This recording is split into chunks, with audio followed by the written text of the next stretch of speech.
अक्षय ब्रह्मचारी क्या कहते हैं, तुम मंदिर का झगड़ा खड़ा कर रहे हो, मस्जिद का झगड़ा खड़ा कर रहे हो, और मंदिर के साथ किसका नाम लगा रहे हो, राम का नाम जोड़ रहे हो, राम का नाम जोड़ रहे हो। पता है ये राम कौन था? ये राम वो था जिसने अपने भाई के लिए, छोटे भाई के लिए राजपाट छोड़ दिया और वनवास ले लिया।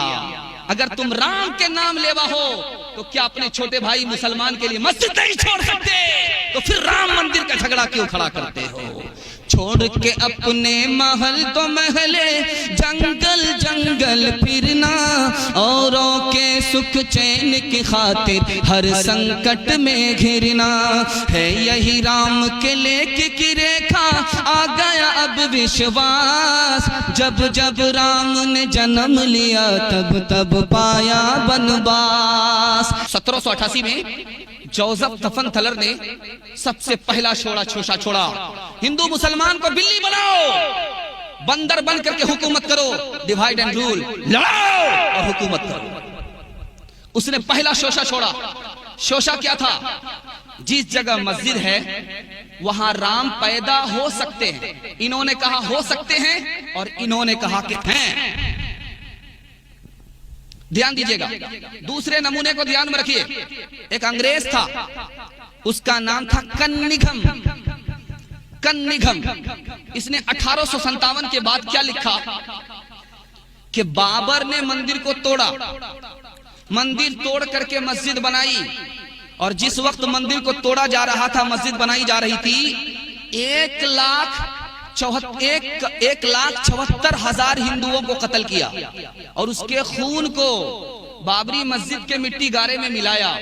मिस्टर शेर सिंह कहते हैं, ओ हरामजादे, ओ अपने बाप की औलाद जो नहीं है उसके हवाले से ऐसा झूठ क्यों बोलते हो? ये बताओ कि 1857 से पहले फैजाबाद और अयोध्या की आबादी 3-4 लाख की है। झूठ बोलना तुम्हारा मकसद ही है हिंदू मुसलमान को बांटो और हुकूमत करो। हिंदू मुसलमान कल भी बंदर बिल्ली बने थे और ये कल भी बंदर था। इस मुल्क से चला गया, फिर भी बंदर बन करके बिल्ली बना रहा है। 1785 में अयोध्या के पंडितों ने कहा कि बाबर ने इस मंदिर को तोड़ा, कभी कहा औरंगजेब ने तोड़ा, कभी कहा कि औरंगजेब ने, मुसलमानों ने मंदिर की जमीन को गसब कर लिया।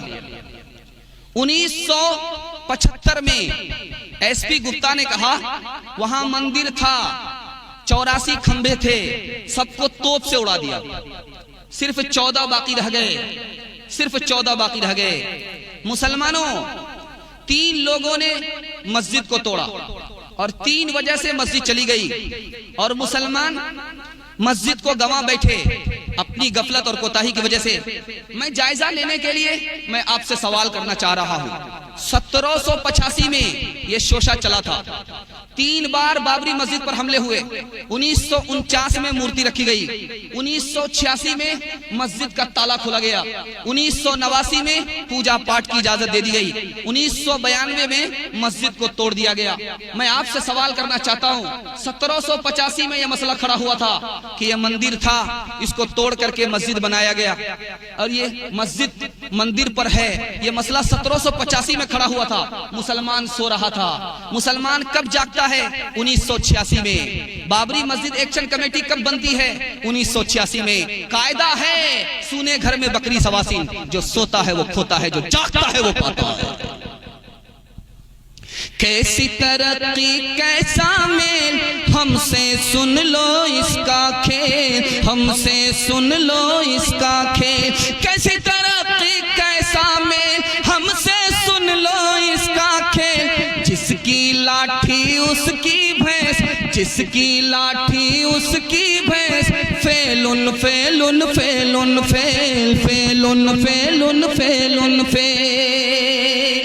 बहुत ध्यान दीजिएगा, कुछ गैर मुस्लिमों को आप याद रखिए, उनके वास्ते दिल से दुआ कीजिए कि अल्लाह उनकी नस्लों को इस्लाम के लिए कबूल फरमाए। इंशाअल्लाह दुआ करेंगे, हाथ उठा दीजिए इंशाअल्लाह। इस नमूने को बड़ी तेजी के साथ खत्म कर रहा हूं। एक नाम याद रखिए, खुशूनत सिंह। उन्होंने कहा कि जिस रात मस्जिद को तोड़ा गया उस रात बहुत सारे गैर मुस्लिमों के घर चूल्हा तक नहीं जला। इस गम में अल्लाह का घर तोड़ दिया गया। ऐसे गैर मुस्लिम को याद रखिए। दूसरा एक गैर मुस्लिम कमलापति त्रिपाठी मस्जिद के टूटने से पहले इंतकाल कर गए। हाथ जोड़ करके वो कहते थे, लोगों ये मस्जिद भी अल्लाह का घर है, मंदिर भी अल्लाह का घर है, मस्जिद भी अल्लाह का घर है, इसे मत तोड़ना। अगर तोड़ने के लिए फावड़ा चलाओगे तो मस्जिद पर नहीं मेरे सर पर चलेगा। ऐसे लोगों को याद कीजिए, उनकी नस्लों के वास्ते दुआ कीजिए, अल्लाह उनकी नस्लों को इस्लाम के लिए कबूल फरमाए।